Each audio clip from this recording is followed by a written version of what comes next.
Hello guys, welcome back to solution Mitra. So आज का हमारा क्वेश्चन है find x such that given matrix 1x1 और एक मैट्रिक्स दूसरी दे रखी है, उसका मल्टीप्लाई हो रखा है इस मैट्रिक्स के साथ 1 3 2 2 5 1 15 3 into multiply by matrix 1 2 x equal to 0। तो ये गिवन कंडीशन है हमें दे रखी है, तीन मैट्रिक्स मल्टीप्लाई हो रखी है जिनकी की वैल्यू 0 के बराबर आ रही है और इन मैट्रिक्स में कुछ एलिमेंट, जैसे इन दो मैट्रिक्स में एलिमेंट क्या है हमारा x है, तो हमें इस x की वैल्यू ही फाइंड करनी है।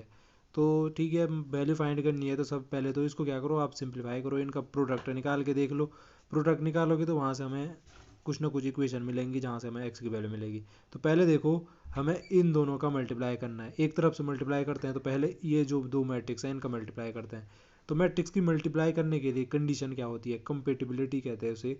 तो कंपेटिबिलिटी क्या है कि जो हमारे यहाँ पे जो ऑर्डर है इस मैट्रिक्स का क्या है, 1x3 की मैट्रिक्स है कि एक हमारी क्या है रो है और तीन क्या है कॉलम है। एक हमारी रो है और तीन कॉलम है। और वैसे ही जो दूसरी मैट्रिक्स है उसको देखो, उसका क्या है हमारा, उसका जो क्या बोलते हैं ऑर्डर है, ये क्या है 3x3 का है इन दोनों में। अब यहाँ पे देखिए, वैसे मैं यहाँ पे लिख दूँ इनको, हाँ यहीं पे लिख देता हूँ अलग से, क्योंकि अब हमें इसकी ज़रूरत तो पड़ेगी। 1x1 ये है हमारी एक मैट्रिक्स, और ये दूसरी मैट्रिक्स यहाँ पे लिख दी इसकी 1 3 2। फिर यहाँ पे लिखा 2 5 1, और ये हो गया 15 3 2। अब यहाँ पे देखो, ये हमारी क्या बोले हमने 1x3 की मैट्रिक्स है और ये कितनी है 3x3 की। तीन रो हैं और तीन कॉलम है, पीछे वाला कॉलम रहता आगे वाला रो रहता, आगे वाला रो है पीछे वाला कॉलम है। तो रो देखो एक ही है, कॉलम क्या है तीन है। अब कंपेटिबिलिटी क्या होती है कि कोई भी मैट्रिक्स मल्टीप्लाई हो सकती है अगर जो ये है हमारा, इसको वैसे हम पता कैसे दिखाएंगे, m×n से, और इसको हम बोलते हैं p×q। तो अगर ये n और p जो है हमारे क्या हों, इक्वल हों, ये बीच के हैं ना n और p, यानी मैं कहूँ तो पहले के जो रो हैं, सॉरी पहले के जो कॉलम है वो बराबर होने चाहिए दूसरे की जो रो हैं उनके बराबर। तो पहले में जितने कॉलम है दूसरे में उतनी रो होनी चाहिए। तो पहले में देखो तीन कॉलम है और दूसरे में तीन रो है, तो बिल्कुल ये मल्टीप्लाई हो सकता है। और जो मल्टीप्लाई होगा उसका ऑर्डर पता क्या होगा, उसका ऑर्डर होता है ये m×q यानी कि यहाँ पे देखा जाए तो 1 इंटू, और इधर क्या है क्यू की वैल्यू 3, तो 1×3 के ऑर्डर की मैट्रिक्स मिलेगी इन दोनों का मल्टीप्लाई करके। देखते हैं मल्टीप्लाई करते हैं तो मल्टीप्लाई कैसे होता है दिखा देता हूँ मैं वो भी। जैसे ये पहली ये रो है इसकी, तो इसका मल्टीप्लाई करेंगे पहले हम इस पहले कॉलम के साथ और करस्पॉन्डिंग एलिमेंट के साथ, यानी कि 1 का करेंगे तो यहाँ के पहले कॉलम के पहले एलिमेंट यानी 1 के साथ। यहाँ पे पहली रो का जो दूसरा, यहाँ पे तो एक ही रो है खैर, इस रो का जो दूसरा एलिमेंट है उसका मल्टीप्लाई होगा यहाँ के दूसरे एलिमेंट के साथ पहले कॉलम के। ऐसे ही पहले का जो मल्टीप्लाई होगा तीसरा जो एलिमेंट है पहली रो का, उसका मल्टीप्लाई होगा यहाँ पहले कॉलम के तीसरे एलिमेंट के साथ। फिर पहले के साथ मल्टीप्लाई कर दिया, इनका सम कर के लिख देंगे यहाँ पे। फिर ऐसे ही क्या करेंगे, इसका ऐसे ही दूसरे कॉलम के साथ करेंगे और उनका भी क्या करेंगे करस्पॉन्डिंग वैसे ही सेम उसी मैनर में, और यहाँ पे सम लिख देंगे। फिर ऐसे ही तीसरे कॉलम के साथ करेंगे और उनका भी लिख देंगे। तो देखते हैं कैसे कैसे होगा। तो सबसे पहले देखो, पहले रो का पहले कॉलम के साथ कीजिए, यहाँ पे आ जाएगा, आना तो चाहिए। देखो इसका मल्टीप्लाई कर रहा हूँ मैं, तो 1x1, तो 1 का 1 में किया तो कितना हो गया 1, x का 2 में किया तो कितना हो गया प्लस का 2x हो गया, प्लस 1 का 15 में किया तो कितना हो गया प्लस का 15 हो गया, प्लस का 15 हो गया। इसको थोड़ा इधर करना पड़ेगा जी। अब यहाँ पे क्या करते हैं, इसका फिर से दूसरे रो में करेंगे। ये तो 1×3 की मिलने वाली थी ना मुझे, मैं इसको थोड़ा सा अच्छे से कर देता हूँ। ये यहाँ पे इस प्रकार से 1×3 की मिल रही है, तो हमें इतना ही बहुत ज़रूरी है, इतना ही काफ़ी है। ये पहले का पहले इसमें क्या, तो हमने क्या कहा था 1×1, 1 हो गया, x इंटू ये हो गया था हमारा 2x, और ये 1 का इसके साथ किया तो प्लस का 15 हो गया था। ठीक है जी। ऐसे ही पहली रो का इसमें किया, पहली रो क्या है रो एक ही तो है इसमें, चलो इसमें किया तो ये हो गया 1×3 कितना हो गया 3 हो गया, और ये x का इसमें किया तो प्लस का 5x हो गया, और ये 1 का इसमें किया तो कितना हो गया 3×1 कितना हो गया 3 हो गया। अब ऐसे ही इस रो का इसमें करो, तो 1 का 2 के साथ किया तो ये हो गया 2, और x का 1 के साथ किया तो प्लस का x हो गया, और 1 का इसके साथ किया 2 के साथ तो प्लस का 2 हो गया। ये हमने बंद कर दिया। अब इनको यहीं पे सॉल्व भी कर देता हूँ मैं इसको। तो ये देखो हमें कितनी मिल जाएगी, 1 धन 2 x धन 15, 15 और 1 हो जाएगा 16 धन 2 x, 16 धन 2x, और यहाँ पे कितना हो जाता 3 और 3 6 धन 5x, और ये कितना हो जाता 2 2 कितना हो गया 4 धन x। तो ये देखो हमें इसका ऑर्डर देख लो मैट्रिक्स का, 1 क्रॉस 3 की मिलनी चाहिए थी ना, ये देखो एक ही रो है इसमें और 3 कॉलम है, तो बिल्कुल मिली है। तो ये हमारा इतनी जो बात थी क्लियर हो गई। अब जो ये आए इन दोनों का तो मल्टीप्लाई कर दिया इन दोनों का, अब इसका मल्टी जो इनका प्रोडक्ट आया उसका इसमें भी तो मल्टीप्लाई करना पड़ेगा। तो यहाँ पे लिख देता हूँ मैं फिर से, ये आया था 16 + 2x, और ये हमारा मिला था 6 + 5x, और ये तीसरा एलिमेंट है 4 + x। इसका मल्टीप्लाई करना है इसके साथ, ये खड़े में थोड़ा नीचे करना पड़ेगा ना, ये खड़े में था हमारा 1 2 और x के साथ, इसके साथ मल्टीप्लाई करना पड़ेगा। ठीक है जी, यहाँ पे देख लो ये 1 2x था, यही मैंने यहाँ से उतारा है 1 2x।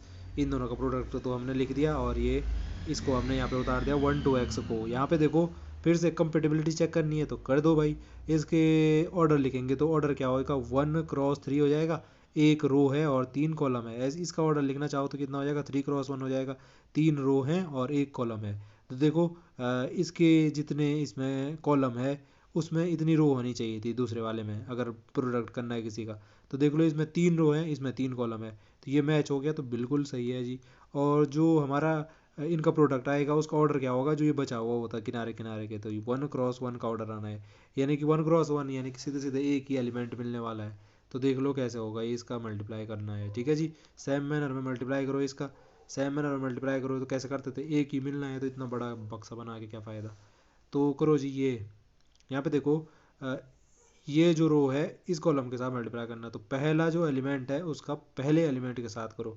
तो 16 + 2x का एक के साथ किया, तो ये तो हमें मिला 16 + 2x ही मिला, प्लस होगा जी, है ना।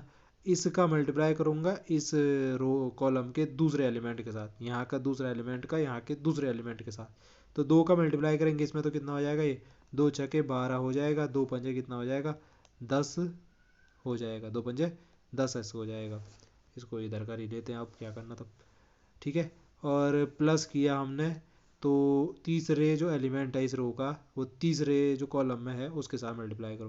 तो x का मल्टीप्लाई इसमें करना है, तो ये कितना हो जाएगा, ये 4 × x कितना हो गया 4x हो गया, और ये x × x कितना हो गया प्लस का x² हो गया। यहाँ तक आपकी समझ में आया होगा ये। और ये सारा का सारा किसके बराबर बोल रखा था, ये सारा का सारा 0 के बराबर बोल रखा है, 0 है, ये 0 के बराबर बोल रखा है। तो इसका मतलब ये पूरा का पूरा जो यहाँ पे लिखा हुआ है अंदर, ये पूरा का पूरा किसके बराबर है 0 के बराबर है, ये पूरा का पूरा किसके बराबर है 0 के बराबर है।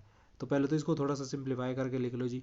यहाँ पे देखो ये 16 धन 2x, तो देखो ये 16 ये 12, तो 16 और 12 कितना हो गया, 16 और 12 हो गया आपका 16 और 12 हो गया 28, 28 ठीक है, ये हो गया हमारा 28, प्लस x² वाली टर्म एक ही है ना, तो प्लस x² लिख दिया, और प्लस ये x वाली टर्म कितनी है 2x और 10x, 10 और 2 12, और 12 और 4 कितना हो गया 16x, तो 16x ये हो गया, बराबर क्या है 0 के बराबर है। ये किसके बराबर है 0 के बराबर है।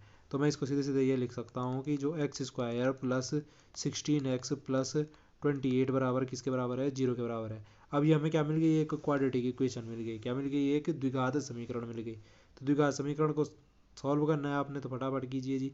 तो -b प्लस माइनस रूट है वो वाला मैं नहीं लगाता हूँ ना, उसमें और दिक्कत हो जाएगी।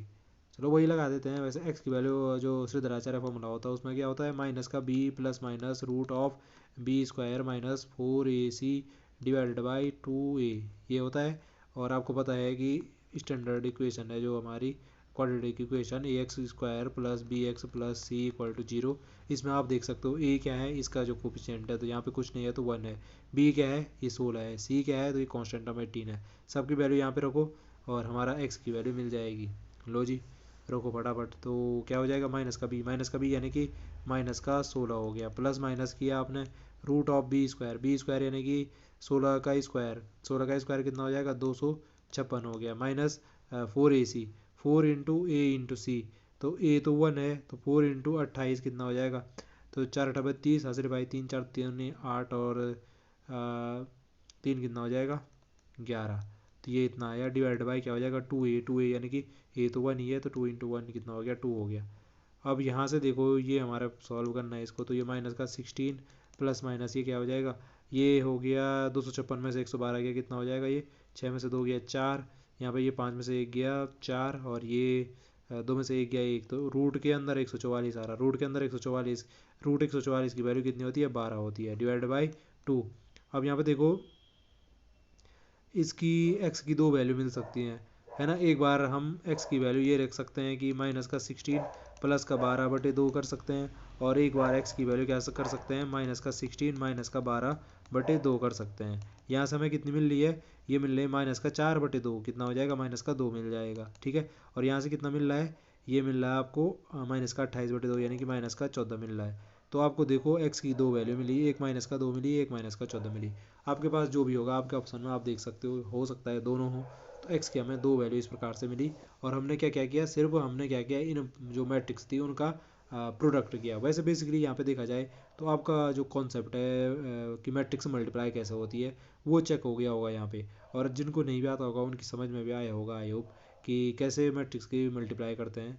तो आज के लिए इतना ही, आपसे फिर मुलाकात होगी, तब तक के लिए स्वस्थ रहे, मस्त रहे। और अगर आपको वीडियो पसंद आई तो प्लीज़ चैनल को लाइक शेयर सब्सक्राइब करना ना भूलें, ताकि हम इसी प्रकार की वीडियो आपको प्रोवाइड कराते रहें। एक बार फिर से आपको वीडियो देखने के लिए धन्यवाद।